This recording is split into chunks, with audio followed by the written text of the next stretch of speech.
Hello everyone, this is CJ Novo992 and today we are back with another brand new video. Today's video we are here to break down and discuss the 5 best performing Rangers players of the season. Now, I know it's very early on in the season, there's still a lot of football to be played, but we can't reflect on that because it's not happened yet. All we can do is discuss what has. And it's the international break, you know I'm desperate. Now, all joking and that aside, teams will be reflecting back on how the first little part of the season has went during international break, so why shouldn't we? It should be fun and an interesting idea. I'll be very interested to see what your 5 is. I'm going to read out my 5 in today's video, and don't worry if it's drastically different. If anything, that's a positive. And it shows just how many Rangers players are actually doing well for once. That is what we like to see. Hopefully that continues. And that reminds me, by the way, we're going to be doing a follow-up to this video that you're watching during the winter break, and then obviously at the end of the season, so it's going to be very interesting to see how our top 5 changes throughout the season. So without any further ado, let's just dive right into this then, shall we? And start off with my number 5. We have the man who dives to the left, he dives to the right, Mcgregor.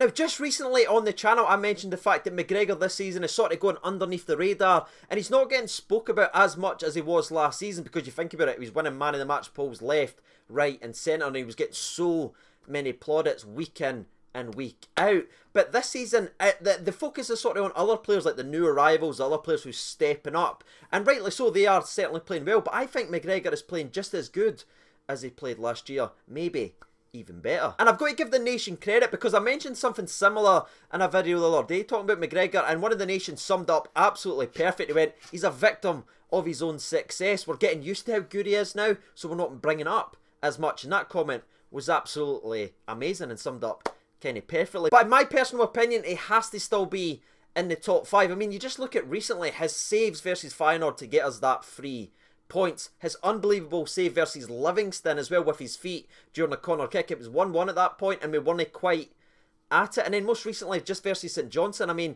MOH is through on goal. Mcgregor gets out there, gets open like Peter Schmeichel in his prime and saves it, and that is when we weren't playing well. That was a vital game-changing moment, and Mcgregor was there once again. Is he making 6 or 7 shots every game? No. But it's that one key save, whether we're playing well or not, that gives us the opportunity and platform to go ahead, build on it, and win some freaking games of football. So that's why Mcgregor's number 5 on my list. We are very, very lucky to still have the best goalkeeper in the country on our books. Anyway, let's move away from the number 5 spot and turn our attention to the 4 spot then, shall we? And this one just doesn't quite feel right, what I'm about to say.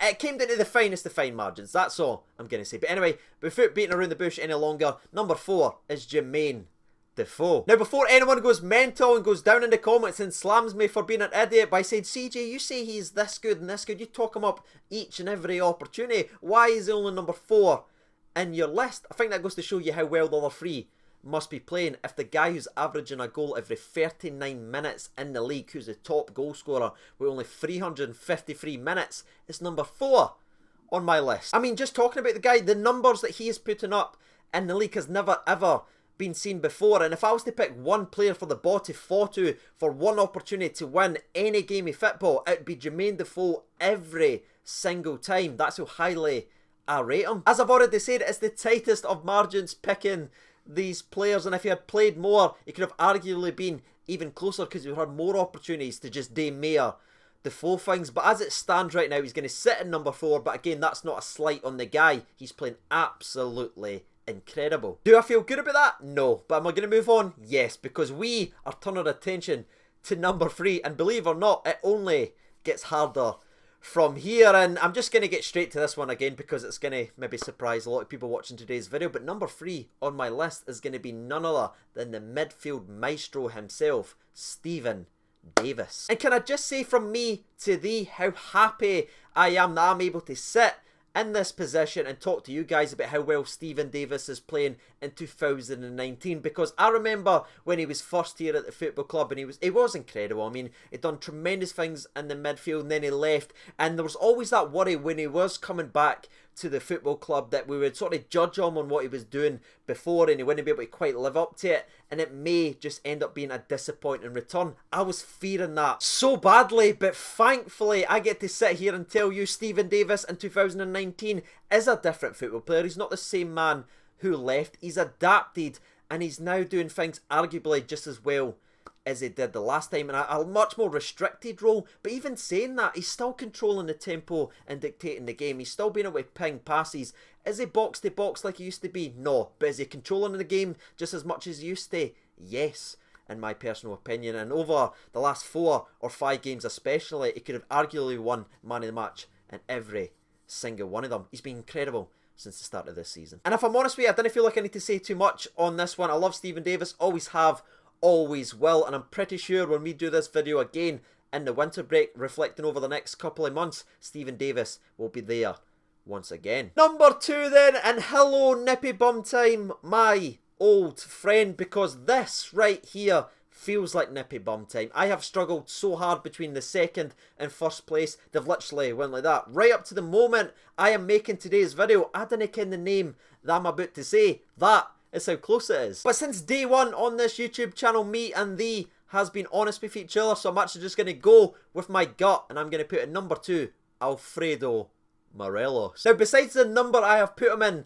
in this top 5, I don't know what else to say that I haven't already sang praise so far this season about Alfredo Morales. I mean, he's so different now to the same guy that frustrated the life out of me just a couple seasons ago. He's matured and he's taken a massive step this year, in my opinion, and it's just been incredible. Whether it's domestic football or European football, he has bossed entire defensive lines. We've kicked balls at him at the halfway line and he's ran the distance and scored us goals to win games and open up games of football. But isn't it just his performances on the park and his stats that are very impressive? I mean, he's got 18 games, he's got 14 goals and 5 assists. That's the numbers Alfredo Morales is doing this season, and his minutes per game has been drastically cut because of the emergence of Jermaine Defoe this season, yet he's still putting that output. But even that, we're just moving that to one side right now, because the biggest thing for me is his discipline and temperament. He's a different player. He's a completely different human being to the man who he was last season. I mean, you look at it, he's still getting kicked, he's still getting pulled, he's still getting words in his ear, he's still getting wee trips and kicks, folks standing on him. But what's different from this season to any other in the Rangers shirt is he's no reacting, he's keeping his head, and look at where we are, because he is staying on the field. We're top of the league, we're into the semi-finals of a cup, and we're doing well in European football. Absolutely love the guy to pieces. We as a fan base love him and he loves us. I mean, you saw him do the thunderclap on the bench just a couple of days ago in that viral clip, so he's clearly loving it here. Long may that continue. But the reason he's not number 1 and he's nailed down in my head, the way I sort of explained it, is the fact he has been interchanged and Defoe's came in and he's had a similar output in terms of goals. So that's the only reason I've not put him at stone cold number 1. But for me, Alfredo Morales has just been sensational. Which leaves, drumroll, that was the worst drum roll. Which just leaves us with the number 1 spot, drum roll. That sounds like a Kia that's no starting. Jesus. I can't even drum roll. Let's just skip the drum roll. Number 1 on the list. A lot of you who's watching today's video, if you're a long time viewer of this channel, you may have guessed that this man would be number 1 on the list. But honestly, he's here on merit. It's none other than Ryan frickin' Jack. Now, I've always been a Ryan Jack guy. You already know all that. I mean, I signed him when he was in Aberdeen on the FIFA career mode, like FIFA 16 on this channel, talking up the guy. That's how long I go back repping Ryan Jack. But this season, he's even surprising me. He's just been incredible to watch. He very rarely, if ever, misplaces a pass, and it's no safe and backwards. If you watch a game of football, you see Ryan Jack driving the ball forward, you see his assist totals, you see his expected goals, because we sometimes aren't the most clinical team of football. That's not a surprise to many teams, but Ryan Jack is getting us forward now as well. So you've got the defensive side of Ryan Jack, you've got the attacking side of Ryan Jack, you've got the fact that he doesn't give the ball away, and we've not even spoken about the fact that when Tavernier goes forward, not only does Ryan Jack support the team by going forward, he's also the first line of defence when our counter-attack's coming back, because he then plays right back.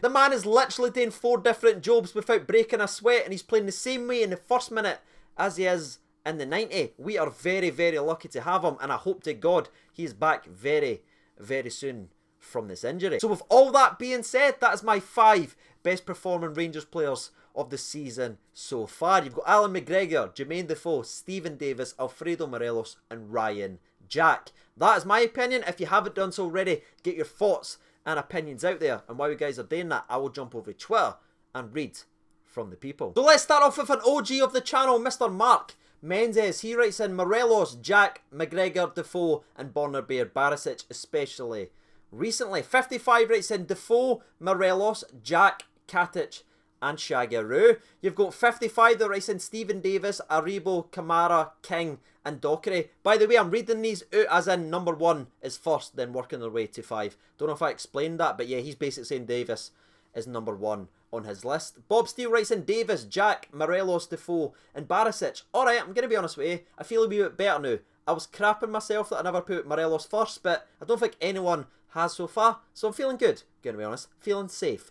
Ben Campbell writes in Ryan, Jack, Morelos, Jack, Defoe, and hashtag free Katic. Sev Ojo writes in Morelos, there's one, Davis, Jack, Defoe, and Mcgregor. Cameron Campbell writes in Morelos, there's 2, Defoe, Jack, Katic, and Joe Aribo. That's great to see Mr. Aribo getting some love. It was close to making my list, but I think the last couple of appearances it kind of drifted a little bit, but great shout there from you. Ian McNeil writes in Davis, Jack, Morelos, Arfield, and Katic. Gustav writes in Jack, Davis, Goldson, Morelos, and Jermaine Defoe. You know, I absolutely love Connor Goldson getting some love on this channel. Lockie Logan writes in Alfredo, Jacko, Defoe, Katic, and Mr. Stephen Davis. And the last one that we are going to be reading out in today's video actually comes from Steely, and he writes in Jack, Morelos, Defoe, BB, and Stephen frickin' Davis. So there it is, ladies and gentlemen, boys and girls. You've heard from the people, you've heard from myself. If you haven't done so already, what are you waiting for? If you don't mind subscribing, if you're new to the channel as well, we're trying to reach 55k. That would be absolutely tremendous. But before we wrap up today's video, I need to give a special mention to the legends on the Patreon's account for all the support on the channel. If you'd like to support the channel, as always, link for that is down there in the description below. And I've been sieging over 92. That has been Rocky Boy Johnson. Thank you so much for watching, and bye.